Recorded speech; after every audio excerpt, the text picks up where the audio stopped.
Sir, ಅಂತ ಚಿತ್ರಕ್ಕೆ ಭಾರತೀಯ ಮೊದಲ ಪೊಲಿಟಿಕಲ್ ಥ್ರಿಲ್ಲರ್ ಸಿನಿಮಾ ಅಂತ ಹೆಗ್ಗಳಿಕೆ ಇದೆ. ಅದರಲ್ಲಿ ಉಗುರು ಕಟ್ ಮಾಡೋ ದೃಶ್ಯ ಅಂತ ಇವಾಗ ಕೂಡ ನೋಡ್ಬೇಕಂದ್ರೆ ಅದು ಡಬಲ್ ಗುಂಡಿಗೆನೇ ಬೇಕು ಸರ್. ಆ ಹ್ಞೂ. ತರ ಒಂದು ಸೀನ್ ಇದೆ. ಅದ್ರ ಬಗ್ಗೆ ಹೇಳೋದಾದ್ರೆ ಸರ್.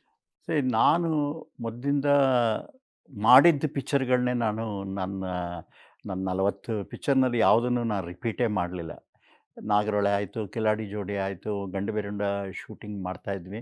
ಆ ಪೀರಿಯಡಲ್ಲಿ ಈ ಅಂಥ ಕತೆ ಸುಧಾ ಪತ್ರಿಕೆಯಲ್ಲಿ ಬರ್ತಿತ್ತು. ಅದು ಹೇಗೆ ಅಂದರೆ ಅವಾಗೆಲ್ಲ ಈ ಧಾರಾವಾಹಿಗಳನ್ನ ಒಂದೇ ಸರಿ ಹಾಕ್ತಿರ್ಲಿಲ್ಲ. 14 ವಾರ, 13 ವಾರ, 20 ವಾರ ಹಿಂಗೆ ಹಾಕೋರು. ಅದನ್ನು ಜನ ಕಾದು ಕಾದು ನೋಡಿ ಸುಧಾ ಪತ್ರಿಕೆಯನ್ನು ಬುಕ್ ಮಾಡಿ ತಗೊಳ್ಳೋರು. ಸೊ ಇದು ನನಗೆ ನನ್ನ ತಮ್ಮ ಸಂಗ್ರಾಮ್ ಸಿಂಗ್ ನನಗೊಂದು ಸರಿ ಈ ಥರ ಇದೊಂದು ಯಾವುದೋ ಒಂದು ಕತೆ ಏನು ಜನ ಹೋಗಿ ಹೋಗಿ ಆ ಸುಧಾ ಮ್ಯಾಗಝೈನ್ನ ತಗೋತಾ ಇದ್ದಾರೆ.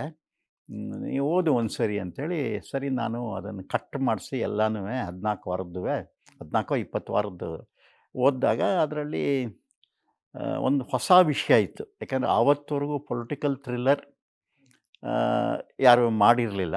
ಆಮೇಲೆ ಎಲ್ಲರಿಗೂ ಏನು ಭಯ ಇತ್ತು ಅಂದರೆ, ಈ ಪಿಕ್ಚರ್ ಮಾಡಿದ್ರೆ ಇದು ಸೆನ್ಸಾರ್ ಆಗಲ್ಲ ಅನ್ನೋ ಒಂದು ಭಯಕ್ಕೆ ಯಾರೂ ಅದಕ್ಕೆ ಕೈ ಹಾಕಿರಲಿಲ್ಲ.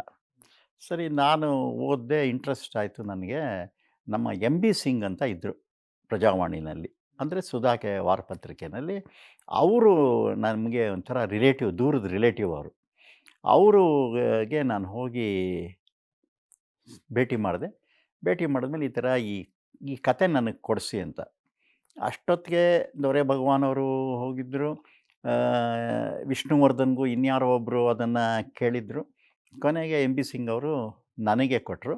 ಅದರಲ್ಲಿ ಏನೊಂದು ವಿಶೇಷ ಅಂದರೆ, ಎಚ್ ಕೆ ಅನಂತರಾವ್ ಅವರು ನನ್ನ ಪಿಕ್ಚರ್ 2, 3 ಪಿಕ್ಚರ್ ನೋಡಿದರು, ನಾಗರಹೊಳೆ ಅದೆಲ್ಲ. ನಾನು ಡೈರೆಕ್ಟ್ರಿಗೆ ಕೊಡ್ತೀನಿ, ಹೀರೋ ಇಂಪಾರ್ಟೆಂಟ್ ಅಲ್ಲ, ನನಗೆ ಡೈರೆಕ್ಟ್ರ್ ಬೇಕು ಅಂತ. ಸರಿ ಕತೆ ತಗೊಂಡ್ಮೇಲೆ ಸ್ಕ್ರೀನ್ ಪ್ಲೇ ಎಲ್ಲ ಆಯಿತು. ಕೆಲವು ಸೀನ್ಗಳೆಲ್ಲ ಅದರಲ್ಲಿ ಉಗುರು ತೆಗೆಯೋ ಸೀನ್ ಒಂದು ಮಾತ್ರ ಭಾಳ ಒಂದು 4 ಲೈನಲ್ಲಿ ಇತ್ತಷ್ಟೆ. ಸೊ ಅದನ್ನು ಹೈಲೈಟ್ ಮಾಡೋಣ. ಟಾರ್ಚರ್ ಅನ್ನೋದು ನಮ್ಮ ಕನ್ನಡ ಸ್ಕ್ರೀನ್ನಲ್ಲಿ ಎಲ್ಲೂ ಈ ಭಾರತೀಯ ಚಿತ್ರರಂಗದಲ್ಲೇ ಆ ಥರ ಟಾರ್ಚರ್ ಅನ್ನೋದು, ಆ ಒಂದು ಎಫೆಕ್ಟಿವ್ ಟಾರ್ಚರ್ ಯಾವುದೂ ಬಂದಿರಲಿಲ್ಲ. ಸರಿ ಅದನ್ನು ತಗೊಂಡು ಶೂಟ್ ಮಾಡಿದ್ವಿ. ಅದಕ್ಕೆ ಸುಮಾರು 2 ದಿವಸ ಹೋಗಿ ಡೆಡ್ ಬಾಡಿ ಇದು ಉಗುರುಗಳನ್ನೆಲ್ಲ ಕಟ್ ಮಾಡಿ ತೊಗೊಂಬಂದ್ವಿ. ಯಾಕೆಂದರೆ ನನ್ನ ಸಿಸ್ಟ್ರು ಮೈಸೂರು ಮೆಡಿಕಲ್ ಕಾಲೇಜಲ್ಲಿದ್ದರು. ಸೊ ಅವ್ರು ಇನ್ಫ್ಲೂಯೆನ್ಸ್ ಮಾಡಿ ಈ ಪೋಸ್ಟ್ ಮಾರ್ಟಮ್ಗೆ ಇಟ್ಟಿರ್ತಾರಲ್ಲ, ಆ ಡೆಡ್ ಬಾಡಿಗಳಿಂದ ಉಗುರು ತಂದು ಅದನ್ನು ಆವಾಗ ಗಮ್ ಹಾಕ್ತಿದ್ವಿ, ಸ್ಪಿರಿಟ್ ಗಮ್. ಫೆವಿಕೋಲ್ ಎಲ್ಲ ಇರಲಿಲ್ಲ. ಸೊ ಸ್ಪಿರಿಟ್ ಗಮ್ ಹಾಕಿ ಆ ಕಟ್ಟಿಂಗ್ ಪ್ಲೇಯರ್ನಲ್ಲಿ ಆ ಒರಿಜಿನಲ್ ಉಗುರ ಮೇಲೆ ಈ ಉಗುರು ಕೂರಿಸಿದ್ವಲ್ಲ, ಗೊತ್ತಾಗ್ತಿರ್ಲಿಲ್ಲ ಅದು. ಸೊ ಅದನ್ನು ತೆಗೆಯೋದ್ರಲ್ಲಿ ಮಾಡಿದ್ವಿ. ಅದು ಒಂದು ಸೆನ್ಸೇಷನ್ ಆಯಿತು.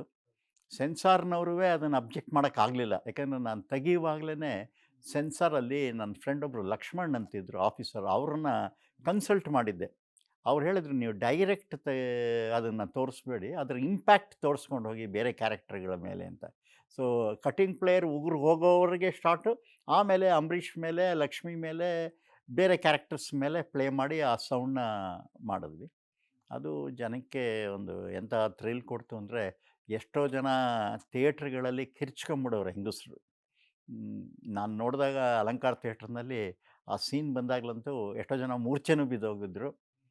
ಆಮೇಲೆ ಆ್ಯಂಬುಲೆನ್ಸ್ನ ಇಟ್ಟಿದ್ದರು ಥಿಯೇಟ್ರ್ ಮುಂದೆ.